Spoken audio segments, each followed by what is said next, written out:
एक रात में रिया ने वो कर दिया जो कभी सोचा भी नहीं था। किसी और के साथ बिताई वो रात उसकी पूरी दुनिया उजाड़ने वाली थी। रिया और अर्जुन की मुलाकात कॉलेज के पहले दिन हुई थी। नया माहौल, नए लोग और थोड़ी सी घबराहट। इन्हीं सब के बीच रिया अपनी क्लास ढूंढ रही थी। तभी अचानक उसकी किताबें हाथ से गिर गईं। जैसे ही वो उन्हें उठाने झुकी, एक लड़का भी उसकी मदद के लिए आगे आया। वो अर्जुन था। सॉरी, ये मेरी गलती थी, अर्जुन ने हल्की मुस्कान के साथ कहा। रिया ने भी मुस्कुराकर जवाब दिया, कोई बात नहीं। बस यहीं से उनकी पहली बातचीत शुरू हुई। धीरे धीरे दोनों एक ही क्लास में बैठने लगे। नोट्स शेयर करना, साथ में कैंटीन जाना, लाइब्रेरी में घंटों पढ़ाई करना, ये सब उनकी रोज़मर्रा की ज़िंदगी का हिस्सा बन गया। दोनों को एक दूसरे की आदत सी हो गई थी।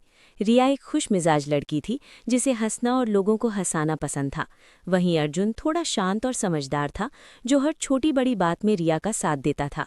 दोनों की ये अलग अलग पर्सनैलिटी ही उन्हें और करीब ले आई। एक दिन कॉलेज के फेस्ट के दौरान जब सब म्यूजिक और डांस में बिजी थे, अर्जुन ने रिया को एक शांत कोने में बुलाया। उसके चेहरे पर हल्की घबराहट थी। रिया, मुझे तुमसे कुछ कहना है, अर्जुन ने धीरे से कहा। रिया ने मुस्कुराते हुए पूछा, क्या हुआ, इतने सीरियस क्यों हो?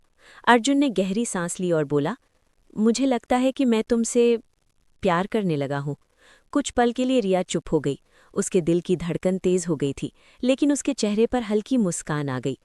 मुझे भी तुम अच्छे लगते हो अर्जुन, उसने धीरे से कहा। उस दिन के बाद उनका रिश्ता दोस्ती से आगे बढ़कर प्यार में बदल गया। अब वो सिर्फ अच्छे दोस्त नहीं थे, बल्कि एक दूसरे की दुनिया बन चुके थे। दोनों साथ में भविष्य के सपने देखने लगे, एक ऐसा भविष्य जहां वो हमेशा साथ रहे। उन्हें लगता था कि उनका ये रिश्ता कभी नहीं टूटेगा। उन्हें क्या पता था कि वक्त के साथ सब कुछ बदलने वाला है। कॉलेज खत्म होते ही जिंदगी ने नया मोड़ ले लिया। जहां एक तरफ सब अपने अपने करियर बनाने में लग गए, वहीं अर्जुन को एक अच्छी नौकरी का मौका दूसरे शहर में मिल गया। ये उसके सपनों की शुरुआत थी, लेकिन इस शुरुआत में रिया उससे दूर हो रही थी। जब अर्जुन ने रिया को ये खबर दी तो उसके चेहरे पर मुस्कान थी, लेकिन आंखों में हल्की उदासी भी। ये बहुत अच्छी बात है अर्जुन, मुझे तुम पर गर्व है, रिया ने कहा, लेकिन उसके दिल में कहीं ना कहीं डर था, दूरी का डर। अर्जुन ने उसका हाथ पकड़कर कहा, बस कुछ समय की बात है रिया, हम इसे संभाल लेंगे। शुरुआत के कुछ दिन सच में बहुत अच्छे रहे। दोनों रोज फोन पर घंटों बात करते, वीडियो कॉल पर हंसते, अपने दिन भर की हर छोटी बड़ी बात एक दूसरे से शेयर करते। दूरी के बावजूद उनका प्यार पहले जैसा ही मजबूत लग रहा था, लेकिन धीरे धीरे वक्त बदलने लगा। अर्जुन अपनी नई नौकरी में व्यस्त हो गया। लंबे ऑफिस आवर्स, नए लोगों से मिलना, काम का दबाव, इन सब के बीच उसके पास समय कम होने लगा। वहीं रिया अपने शहर में अकेलापन महसूस करने लगी। अब फ़ोन कॉल पहले जैसे लंबे नहीं होते थे, मैसेज का जवाब देर से आने लगा। कभी कभी तो पूरा दिन निकल जाता बिना ठीक से बात किए। रिया कई बार फ़ोन उठाकर अर्जुन को कॉल करना चाहती, लेकिन फिर सोचती शायद वो बिजी होगा। एक रात रिया ने थोड़ी नाराज़गी में कहा, अर्जुन, तुम्हारे पास अब मेरे लिए टाइम ही नहीं है। अर्जुन ने समझाने की कोशिश की, रिया, ऐसा नहीं है, बस काम थोड़ा ज़्यादा है, तुम समझने की कोशिश करो। रिया चुप हो गई, लेकिन उसके दिल में एक खालीपन बढ़ता जा रहा था। उसे अब वो पुरानी बातें, वो साथ में बिताए पल और अर्जुन का साथ बहुत याद आने लगा था। लेकिन दूरी ने उनके रिश्ते में एक ऐसी खामोशी ला दी थी जिसे दोनों महसूस तो कर रहे थे, पर ठीक से समझ नहीं पा रहे थे। यहीं से उनके रिश्ते में पहली दरार पड़ चुकी थी, जिसका असर आगे चलकर और गहरा होने वाला था। रिया की जिंदगी धीरे धीरे बदल रही थी। अर्जुन से बढ़ती दूरी और कम होती बातचीत ने उसके अंदर एक खालीपन पैदा कर दिया था। वो बाहर से तो सबके सामने मुस्कुराती रहती, लेकिन अंदर ही अंदर अकेलापन उसे परेशान कर रहा था। इसी बीच उसके ऑफिस में एक नया लड़का ज्वाइन करता है, विवेक। विवेक बहुत कॉन्फिडेंट और बातूनी था। ऑफिस के पहले ही दिन उसने सबका ध्यान अपनी तरफ खींच लिया। जब उसकी मुलाकात रिया से हुई तो उसने मुस्कुराकर कहा, हाय, मैं विवेक, और लगता है हम अच्छे दोस्त बन सकते हैं। रिया ने भी हल्की मुस्कान के साथ जवाब दिया, हाँ, क्यों नहीं। धीरे धीरे दोनों की बातचीत बढ़ने लगी। लंच ब्रेक में साथ बैठना, ऑफिस के काम में एक दूसरे की मदद करना और छोटी छोटी बातों पर हंसना, ये सब अब रोज का हिस्सा बन गया। विवेक हर छोटी बात में रिया का ध्यान रखता था। कभी उसे चाय ऑफर करता तो कभी उसकी तारीफ करता। तुम बहुत अलग हो, तुम्हारे साथ बात करके अच्छा लगता है। रिया को ये सब अच्छा लगने लगा। उसे लगा जैसे कोई है जो उसे समझ रहा है, उसका ख्याल रख रहा है, वैसा ही जैसे पहले अर्जुन करता था। धीरे धीरे रिया को विवेक की आदत हो गई। अब वो अर्जुन से कम और विवेक से ज्यादा बात करने लगी। वो समझ नहीं पा रही थी कि ये सिर्फ दोस्ती है या कुछ और बनने लगा है। यहीं से उसकी जिंदगी एक नए मोड़ की तरफ बढ़ रही थी, जहां उसके फैसले आगे चलकर सब कुछ बदलने वाले थे। रिया और विवेक की नज़दीकियां अब पहले से ज्यादा बढ़ चुकी थीं। जो रिश्ता शुरुआत में सिर्फ दोस्ती था, वो अब कुछ और बनने लगा था। रिया को अब विवेक के साथ समय बिताना अच्छा लगने लगा था, इतना कि वो अर्जुन से बात करना भी टालने लगी थी। एक दिन ऑफिस के बाद विवेक ने रिया से कहा, चलो आज कॉफ़ी पीने चलते हैं, थोड़ा टाइम साथ बिताते हैं। रिया ने कुछ पल सोचा, फिर हाँ कह दिया।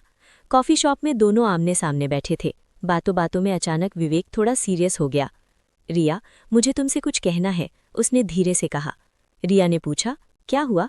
विवेक ने उसकी आंखों में देखते हुए कहा, मुझे तुम पसंद हो, सिर्फ दोस्त की तरह नहीं, उससे ज्यादा। ये सुनकर रिया कुछ पल के लिए चुप हो गई। उसके दिल में अर्जुन की याद आई, उसके वादे, उसका प्यार, लेकिन उसी पल उसे वो अकेलापन भी याद आया जो पिछले कुछ समय से वो महसूस कर रही थी। विवेक ने फिर कहा, मैं तुम्हें खुश रख सकता हूँ रिया, हमेशा। रिया के पास उस वक्त दो रास्ते थे, एक अपने सच्चे रिश्ते को बचाने का और दूसरा उस नए एहसास के पीछे जाने का जो उसे अभी अच्छा लग रहा था। कुछ देर की खामोशी के बाद रिया ने विवेक को रोका नहीं और यहीं से उसके कदम गलत दिशा में बढ़ गए। अब रिया अर्जुन से झूठ बोलने लगी थी। कभी कहती आज बहुत थक गई हूँ, तो कभी कहती नेटवर्क नहीं था इसलिए बात नहीं हो पाई। अर्जुन सब समझ नहीं पा रहा था, लेकिन उसे महसूस होने लगा था कि कुछ बदल रहा है। वहीं रिया अंदर ही अंदर खुद से लड़ रही थी। उसे पता था कि वो जो कर रही है वो गलत है, लेकिन फिर भी वो उस रास्ते पर आगे बढ़ती जा रही थी। यहीं से उनके रिश्ते में धोखे की असली शुरुआत हो चुकी थी, जो आगे चलकर सब कुछ तोड़ देने वाला था। अर्जुन को अब साफ महसूस होने लगा था कि रिया बदल गई है। उसकी बातें, उसका व्यवहार, सब कुछ पहले जैसा नहीं रहा था, लेकिन वो सच्चाई जानना चाहता था, इसलिए उसने एक फैसला लिया। एक दिन अर्जुन बिना बताए रिया के शहर आ गया। उसके दिल में उम्मीद थी कि शायद सब कुछ पहले जैसा हो जाए। वो रिया के लिए एक छोटा सा गिफ्ट भी लाया था। जब वो ऑफिस पहुंचा तो उसके चेहरे पर खुशी थी, लेकिन अगले ही पल वो खुशी टूट गई। उसने देखा रिया ऑफिस के बाहर विवेक के साथ खड़ी हंस रही थी। दोनों के बीच की नज़दीकी सब कुछ साफ बता रही थी। अर्जुन का दिल जैसे उसी पल टूट गया। वो धीरे धीरे उनके पास गया और बोला, रिया, ये सब क्या है? रिया चौंक गई। कुछ पल के लिए वो कुछ बोल ही नहीं पाई। अर्जुन की आंखों में दर्द साफ दिख रहा था। क्या जो कुछ भी था वो सब झूठ था? उसने भारी आवाज में पूछा। रिया के पास कोई जवाब नहीं था। अर्जुन ने आखिरी बार उसकी तरफ देखा और बिना कुछ कहे वहां से चला गया। उस दिन सिर्फ एक रिश्ता नहीं टूटा था, बल्कि दो दिलों का भरोसा भी हमेशा के लिए खत्म हो चुका था। अर्जुन के जाने के बाद रिया की जिंदगी पहले जैसी नहीं रही। शुरुआत में उसे लगा कि उसने सही फैसला लिया है। विवेक उसके साथ था, उसे टाइम देता था, हंसाता था, सब कुछ ठीक लग रहा था। लेकिन ये खुशी ज्यादा दिन तक नहीं चली। धीरे धीरे विवेक का व्यवहार बदलने लगा। अब वो पहले जैसा केयरिंग नहीं रहा था। कॉल्स कम हो गई, मैसेज का जवाब देर से आने लगा। कभी कभी तो पूरा दिन निकल जाता बिना ठीक से बात किए। एक दिन रिया ने उससे पूछा, विवेक, तुम बदल क्यों रहे हो? विवेक ने लापरवाही से जवाब दिया, रिया, मैंने कभी सीरियस रिलेशनशिप की बात नहीं की थी, तुमने खुद ही ज्यादा सोच लिया। ये सुनकर रिया के पैरों तले जमीन खिसक गई। जिसके लिए उसने अर्जुन जैसा सच्चा प्यार खो दिया, वो इंसान तो उसे सच में चाहता ही नहीं था। अब रिया को अपनी गलती का एहसास होने लगा। उसे अर्जुन की हर बात, हर याद सताने लगी। उसका सच्चा प्यार, उसकी केयर, सब कुछ अब उसे समझ आने लगा था। आखिरकार हिम्मत जुटाकर रिया अर्जुन के पास गई। उसकी आंखों में आंसू थे। अर्जुन, मुझसे गलती हो गई, क्या हम फिर से शुरू कर सकते हैं? अर्जुन कुछ पल चुप रहा, फिर शांत आवाज में बोला, रिया, प्यार दोबारा हो सकता है, लेकिन भरोसा नहीं। ये सुनकर रिया की आंखों से आंसू बहने लगे। इस बार उसने सच में सब कुछ खो दिया था। अर्जुन आगे बढ़ चुका था और रिया अकेली रह